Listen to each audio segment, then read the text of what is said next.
প্রিয় ছাত্রছাত্রীরা, কেমন আছো তোমরা সবাই? আশা করি সবাই ভালো আছো। আজকে আমরা আলোচনা করব ইউনিভার্সিটি অফ গৌড়বঙ্গ এর অন্তর্গত history honours 5th semester paper code DAC2A এর সাজেশন নিয়ে। কাজেই ভিডিওটি স্কিপ না করে শেষ পর্যন্ত দেখো, তাহলেই তুমি বুঝতে পারবে 5th সেমিস্টারের কোন কোন প্রশ্নগুলো সবথেকে বেশি গুরুত্বপূর্ণ হতে চলেছে। এছাড়াও তোমরা যদি paper code DC11, DC12, DAC1B, ACC1 এর সাজেশন ভিডিও না দেখে থাকো, তাহলে তোমরা এই ভিডিও ডেসক্রিপশনে সাজেশন ভিডিও লিঙ্ক পেয়ে যাবে। সেখান থেকে তোমরা সাজেশন ভিডিওগুলো দেখে নেবে। এছাড়াও তোমরা এই নোটস পুঁথি নিতে চাইলে অবশ্যই টেলিগ্রাম চ্যানেলে যোগাযোগ করবে। চলো আর বেশি কথা না বাড়িয়ে আজকের এই টপিক শুরু করি। আজকের এই টপিকটি শুরু করার আগে বলবো, তোমরা যদি আমাদের এই চ্যানেলে নতুন হয়ে থাকো তাহলে চ্যানেলটিকে অবশ্যই সাবস্ক্রাইব করে পাশে থাকবে, যাতে করে এই ধরনের সাজেশন সংক্রান্ত যে কোনো আপডেট সবার আগে তোমার কাছে পৌঁছয়।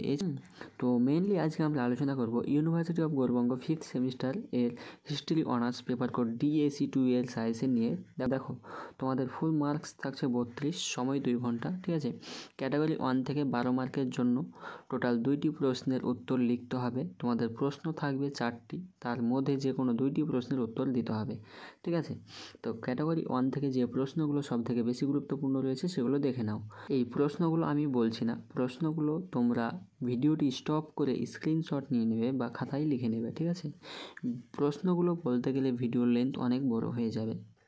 দেখো, ক্যাটাগরি 1 থেকে যে প্রশ্নগুলো তোমাদের সবথেকে বেশি গুরুত্বপূর্ণ রয়েছে, 1 নম্বর প্রশ্ন খুবই গুরুত্বপূর্ণ রয়েছে তোমার। তারপরে দেখো 2 নম্বর প্রশ্নটি খুবই গুরুত্বপূর্ণ রয়েছে। তারপরে 3 নম্বর প্রশ্নটি গুরুত্বপূর্ণ রয়েছে। তারপরে দেখো 4 নম্বর প্রশ্নটি খুবই গুরুত্বপূর্ণ রয়েছে, ঠিক আছে। অর্থাৎ তোমাদের সবথেকে বেশি গুরুত্বপূর্ণ রয়েছে 1, 2, 3, 4। 1 থেকে 4 এই 4টি প্রশ্ন ভালো করে অবশ্যই তোমাদের পড়তে হবে। এবং অতিরিক্ত প্রশ্ন হিসাবে তোমাদের দেওয়া হয়েছে পরের 3টি প্রশ্ন।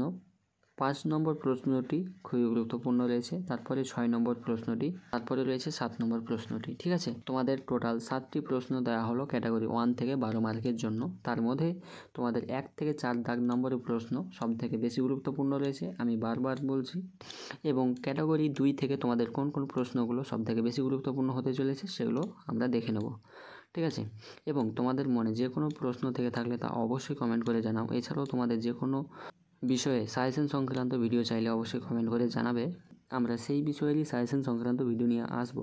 এবং তোমরা এর নোটস নিতে চাইলে এই ভিডিও ডেসক্রিপশনে টেলিগ্রাম ও হোয়াটসঅ্যাপ চ্যানেল লিঙ্ক রয়েছে, সেখানে তোমরা অবশ্যই যোগাযোগ করবে। তো চলো, ক্যাটাগরি 2 থেকে কোন কোন প্রশ্নগুলো সবথেকে বেশি গুরুত্বপূর্ণ রয়েছে সেগুলো আমরা দেখে নেব। দেখো, ক্যাটাগরি 2 থেকে তোমাদের টোটাল 4টি প্রশ্ন থাকবে, তার মধ্যে যে কোনো 2টি প্রশ্নের উত্তর দিতে হবে 4 মার্কের জন্য, ঠিক আছে। তো ক্যাটাগরি 2 থেকে যে প্রশ্নগুলো সবথেকে বেশি গুরুত্বপূর্ণ রয়েছে তোমাদের, 1 নম্বর প্রশ্ন খুবই গুরুত্বপূর্ণ রয়েছে, তারপরে 2 নম্বর প্রশ্নটি গুরুত্বপূর্ণ রয়েছে, ঠিক আছে। তারপরে 3 নম্বর প্রশ্নটি গুরুত্বপূর্ণ রয়েছে, তারপরে রয়েছে 4 নম্বর প্রশ্নটি, তারপরে রয়েছে 5 নম্বর প্রশ্নটি, তারপরে 6 নম্বর প্রশ্নটি, ঠিক আছে। অর্থাৎ তোমাদের 1, 2, 3, 4, 5, 6, 1 থেকে এই 6 নম্বর প্রশ্ন সবথেকে বেশি গুরুত্বপূর্ণ রয়েছে। এবং অতিরিক্ত প্রশ্ন হিসাবে তোমাদের দেওয়া রয়েছে পরের 4টি প্রশ্ন, 7, 8, 9, 10, ঠিক আছে। 7, 8, 9, 10 তোমাদের অতিরিক্ত প্রশ্ন হিসাবে দেওয়া রয়েছে, তোমরা চাইলে এই 4টি প্রশ্নও পড়ে নেবে। সমস্ত ছাত্রছাত্রী রয়েছে, তোমরা যে কোনো বিষয়ের সাজেশন নিতে চাইলে অবশ্যই কমেন্ট করে জানাবে, আমরা সেই বিষয়ে সাজেশন সংক্রান্ত ভিডিও নিয়ে আসবো। বললাম, এই ভিডিওটি অবশ্যই বন্ধুদের মাঝে শেয়ার করতে ভুলবে না। তাছাড়াও তোমাদের মনে যে কোনো প্রশ্ন থেকে থাকলে তা অবশ্যই কমেন্ট করে জানাবে। তো আজকের ভিডিও এই পর্যন্তই। আমরা পরবর্তী ভিডিওতে পরবর্তী সাজেশন সংক্রান্ত যে কোনো আপডেট, এছাড়াও পরীক্ষা সংক্রান্ত আপডেট নিয়ে আলোচনা করব।